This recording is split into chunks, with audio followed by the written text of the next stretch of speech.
أحس إن جاهزين. طبعا أول أو ثاني تدريب لنا اليوم، وأحس إن جاهزين وإن شاء الله نقدر نفرح الجمهور العراقي. شاهد إن المجموعة بها مجموعة شباب ومستقبل جيد، وإن شاء الله يقدر يقدمون المستوى اللي من أحسن مستوى اللي عندهم، عشان يورون الإمكانيات مالتهم ويفرحون الشعب العراقي. طبعا أول مباراة دائما مهمة، وماكو مباراة سهلة بكأس الخليج، هاي الشيء شفناه بكأس الخليج الماضي.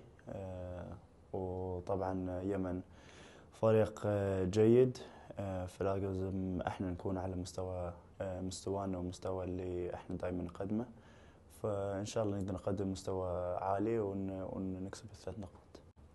رسالتي إن شاء الله راح نحافظ على اللقب، ونفرحكم، والكاس راح يرجع